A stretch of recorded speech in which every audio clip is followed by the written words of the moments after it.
So for SGB website, joined by Chris Harris after a performance for Poole, a home debut for Chris. And I've got to say, first of all, Chris, let's think for a moment about what brought you here. A worst case scenario, really, to see a club go down, and it must have been a worry for you. Yeah, it's never great, to see any club go down, and especially when you're riding for it as well. And yeah, when they said to us that it was going to look like they were going to close the doors for the rest of the season at least. Yeah, it was worrying times, So, but luckily for me that Poole was not making changes, but needed to make a change because obviously Lena's stepping away. Did you know prior to the announcement at Rye House that things were going bad? You sort of, most clubs are always a few meetings behind paying, but when you get up to like 9 meetings, you start to worry, and every week we kept asking the question. But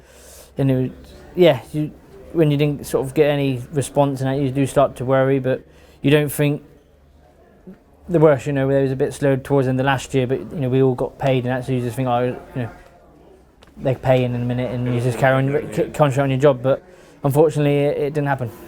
I guess the turning point came when you started cancelling meetings. Yeah, when they sort of cancelled meetings, it was starting to worry then, and then the old brain started thinking, now maybe things aren't looking good.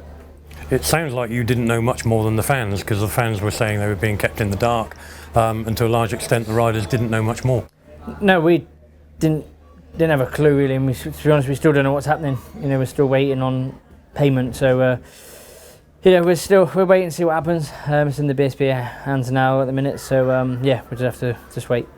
I said a moment ago in our Poole press conference that it's probably come at a great time in your career as far as coming to Poole is, and I know that you've had a relationship with Matt where you've joked about coming to Poole in the past, but it's finally happened, and as I say, the timing's just right.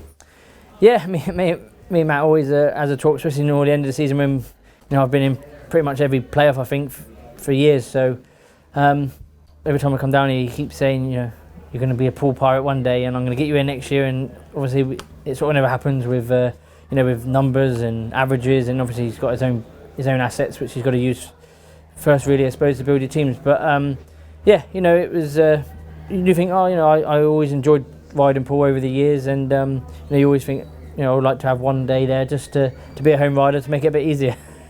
When you get a meeting like tonight, and tonight was sensational, you had a great debut away from home, but to come to your new home track and have a debut like that and to be received by the fans, that's got to be the biggest motivator, surely.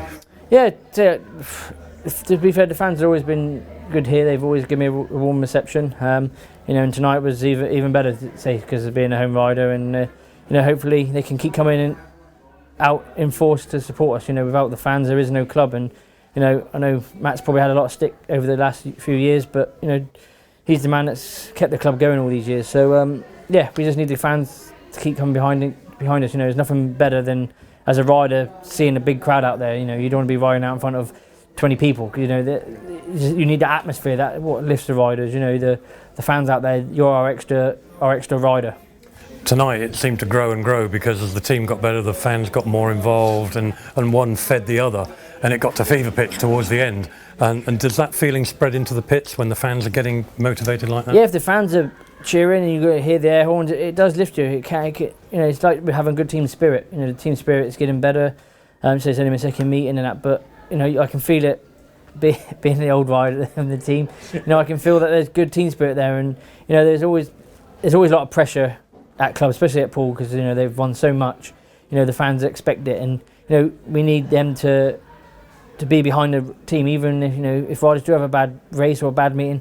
It's not for want of trying, and if they can get behind it, you'll be surprised how much that can lift a rider if he's having a bad night, and you can get behind that rider, because there's ones that are struggling that you need that extra cheer and the extra backing, not the ones that are out winning all the time. They're the ones that have got to work in, but it's the ones that are struggling. It's the ones where we need to push.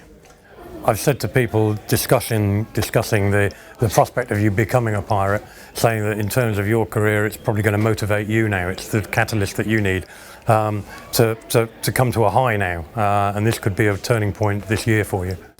Yeah, every race I go out and I give 110. But yeah, Poole's always been a track I've always wanted to have as a home one, really. Obviously with the connection with Coventry over the years, it would have never worked. But yeah, it's I'm pleased to be here now, and hopefully it can be a start of a good relationship for a few years. I'm not a rider, as you know, that sort of likes to move around every year. I was at Coventry for so many years, and yeah, once I'm settled, I like to stay in that one place. And if I can perform well here and maybe a team spot for next year, whatever happens in the league, we'll have to see.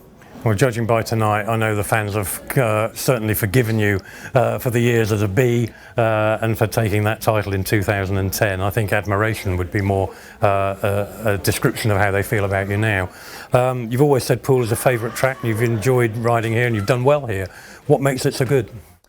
I don't know, I think because I like the shape of it, and over the years, more back for a few years ago, when there's the track had a little bit more dirt on it, but obviously the bike's a lot different now and everything. But even today, the track was good once they had that big track grade and changed it a little bit. You can race on it, and that's what I like. I'm a racer, and gating's never been my forte, so I've always had to do it from the back. So when you have a track prepared well and you can race and entertain the crowd, that's all we ask for. Going back to the start of the conversation, really. The state of UK Speedway is in crisis, and your Speedway Star article was quite revealing about your feelings about that. There's no one more qualified to talk about the UK Speedway. You've ridden at every level, and you've ridden in the Grand Prix. I know that you haven't got a magic answer or a formula for it, but you share our concern, obviously.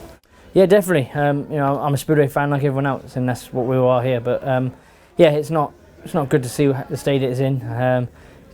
Something really in the winter really needs happening at the AGM, and a real good shake-up. But like I said, I don't know what the answer will be. I did say when these set race nights come in, it wasn't going to work. At my personal view, for some teams like Rye House, they're a Saturday club. They aren't a weekday club. So maybe if they was going to have set race nights, they should have had it maybe on a Friday, and that where kids can go, because at the situation with Rye House, families weren't going to bring their kids there on a school night. So but Poole's always been a Wednesday, so it's different. So yeah, I don't know what the magic answer is, but they need to do something. The Grand Prix, and to a certain extent Poland and Sweden with pay scales, etc., they've now become really the threat and the enemy. It's turned in on itself, and I think a lot of people predicted that the Grand Prix could see the final nail for UK Speedway. From your perspective, though, having ridden in the Grand Prix, do you feel relieved not to be in that, because you were quite revealing about how difficult it is to make that successful in terms of finance? I still wish I was in them. Even struggling at the bottom, I still enjoyed the being. I think because of the atmosphere and the show that's put on, not just with the racing. I just struggled with the backing, the financial backing, really. And equipment. You need the best equipment up there, and when you haven't got that final actual backing, like your top riders have there, it is hard. You spend hundreds of thousands at it, and you just finish the end of the season with nothing. Ultimately, there is an equation between getting the finance and talent. Obviously, you need a bit of both. Raw talent on its own can't necessarily cut it on its own, do you think? No, obviously you can have as much talent as you want, but if you can't have the backing, and vice versa, if you ain't got the backing but you've got all the talent, you need that equipment. So yeah, it's a combination of finding everything, really, of the right setup, getting the right people around you, and yeah, it is hard, and like I say, with Poland, the money out there is ridiculous what them top riders are getting, and I was never lucky enough really to get that at that top level of pay schedule. What they're getting now is thousands, and you can see why they don't want to ride in England. Matt Ford has suggested even that Speedway could become a semi-professional occupation for riders. Is that realistic?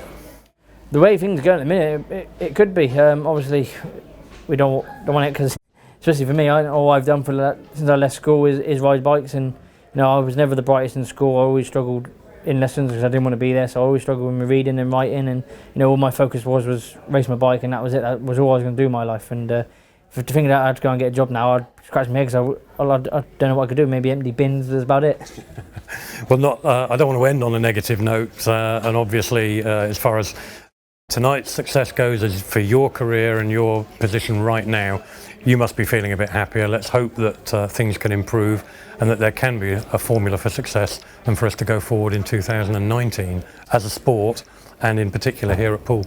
Yeah, so wherever I go I want to win, and I definitely want to win here because obviously the Poole mentality is to win trophies, and that's what I want to do. So yeah, this year we'll just keep doing what we're doing now, and hopefully me arriving here has sort of inspired the other riders to lift themselves up. You know they know I've raced against them enough times, so they know the effort I put in a meeting is 110. So if that rubs off on them, then that's all well and good for the club. Fantastic. Thanks for what you've done for us. Thank you. Chris Harris. Ta.